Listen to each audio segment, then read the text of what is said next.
I've got a Nintendo 64. You're gonna be joking me! Gentlemen, this is...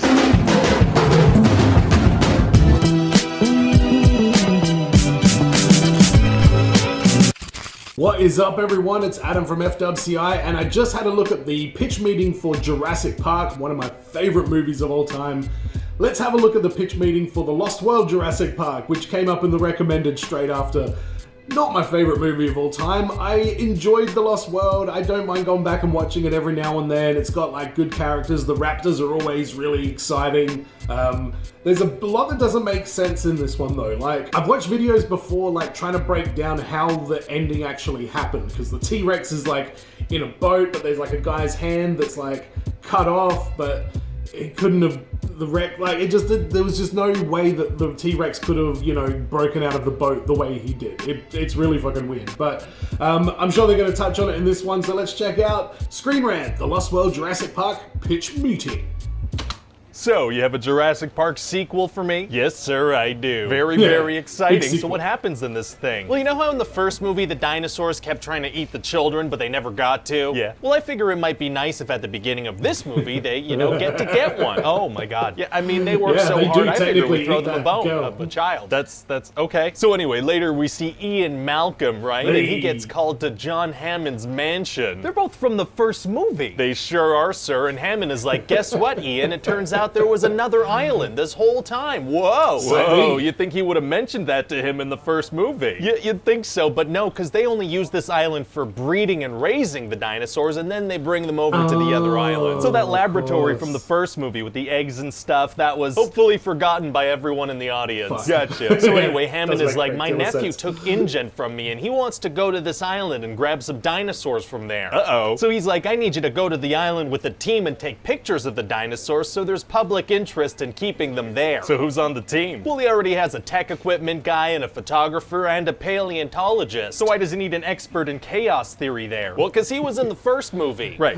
yeah. But I mean, it's gonna be hard to convince him to go after what he went through in the first movie. Actually, it's gonna be super easy. Barely an inconvenience. Yeah. Oh, really? Yeah, okay, so, alright, I get it though. If Malcolm's daughter was there, that I feel like that's a good enough reason to, like, get him to go there, and the fact that he was in the first one kind of gives him, you know, unparalleled experience in that field, so I can understand why they wanted Malcolm to go. Listen, I'm defending Lost World, Jesus. You see, it turns out that Hammond already sent Ian's girlfriend there. She's there right now. She's the paleontologist, Sarah. She went by herself to a dinosaur island despite knowing what Ian went through and the trauma that probably caused him. Yeah, because see, the thing about Sarah is that she's, you know, the worst. Oh, she is. Okay, yeah. So Ian goes to the island. He sure does, sir. So they get to the island and Sarah decides to pet a baby stegosaurus and piss off its parents. Oh, she is the worst. She sure is, sir. And then it turns out that Ian's daughter is there too. She snuck onto a trailer that was loaded up with all the equipment. Oh, and why'd you put her in the movie? Like, what role is she gonna play story-wise? Well, see, I want Ian Malcolm to have someone to care about on the island, you know, somebody to rescue, like kind of his motivation. Wasn't he going there to save his girlfriend? Oh, yeah.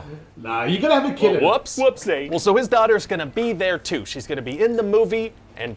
This movie was aimed at kids. You had to have a kid character in there at some point, but why Ian Malcolm has a black daughter, I don't fully understand. I'm not sure if that was ever explained either. Present. Well, okay then. Anyway, so Sarah tells everyone that, you know, they can't mess around. If they so much as bend a blade of grass, the whole research is ruined. She literally just pet a dinosaur. The worst. Right, the worst. And then some bad guys from InGen show up and they just capture a whole bunch of dinosaurs. Oh no. Yeah, and this one hunter guy, all he wants to do is kill a big T-Rex, so he takes a baby T-Rex to draw the parents out. So what do the good guys do? Well, they let the dinosaurs out of their cages, and the photographer guy... You know, we didn't touch on there is when Tembo says he wants the T-Rex, he's like, I went to hunt a male T-Rex, a buck.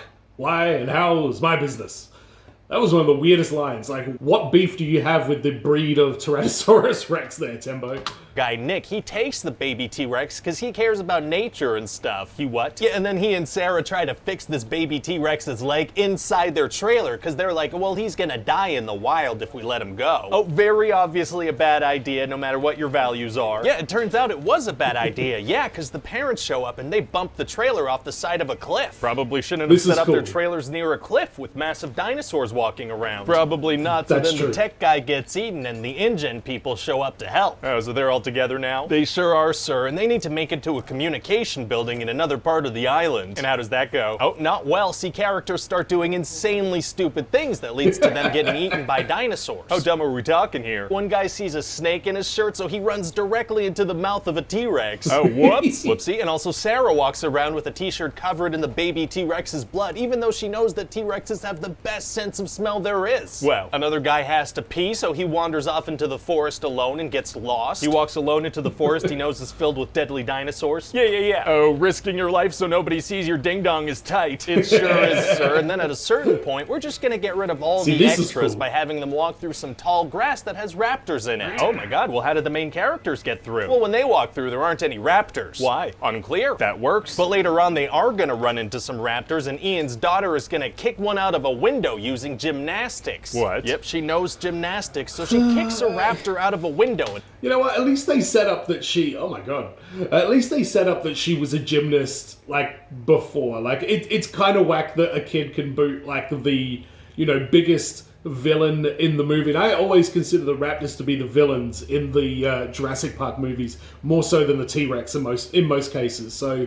Man, I was okay with that. I was okay with that. It gets impaled, and then everyone's happy. They put everybody's lives in danger to save a T-Rex, but now they're happy about a dead raptor. That's right, very inconsistent values. And so then a helicopter shows up, and they leave the island. Wow, well, you know what? That's definitely a fun movie, guys. I think. And then later in San Diego. Wait, what? Well, they're all in San Diego later, and a cargo ship crashes. Really felt like the movie was over. Well, it's not. We're gonna tack this thing on. Well, okay. So they go on this boat, and they see that the whole crew has been eaten by a T-Rex. What? Where's the T-Rex? Well, it's locked down in the cargo hold, and they accidentally set it loose when they get on the boat. So it killed everybody on the boat and then got back in the cargo hold and closed the door? That's what we're going with. And so then this T-Rex rampages around San Diego for about 10 minutes and then gets back in the cargo hold, and, that's it. Oh, well, okay. I gotta say, I feel like this whole San Diego thing is kind of unnecessary. Yeah, so is it done now? Do you have any other short films you want to tack on to the end of this thing? No, that's it. It's all done. So what do you think? Well, I think it's a ton of fun. I'm just kind of wondering, what's Ian's story? What's his arc? Oh, well, at the beginning of the movie, he kind of tells people, I told you so, but at the end of the movie, he tells a lot of people, I told you so. Oh, that is growth. Yeah, and pretty much the whole time, every single one of his lines is going to be designed to sound good in a movie trailer. Oh, okay. Is something funny? Yeah. I was just thinking it'd be funny if in a future movie, we just have him do one scene, just so we could put it in the trailer. Oh my god, that'd be hilarious. Yep. I agree with that. That was really good. So because I'm a Jurassic Park, super fan, just grew up in the era, lived it. Maybe I'm a bit too apologetic of it. I didn't mind some of the things that they were picking on in that, but the pitch meeting, the whole point of these is just to have fun and point out some of the silliest stuff in these movies. But man, this makes me nostalgic for Jurassic Park. Maybe I'll go play a little bit of Jurassic World Evolution after this. But let me know in the comments what you guys think about Jurassic Park, The Lost World, or the Jurassic World movies in general. I love to engage with you guys in the comments, so drop a like and subscribe if you're new as well. And as always, everyone, be well, stay safe, look after your friends. See you in the next video. Peace.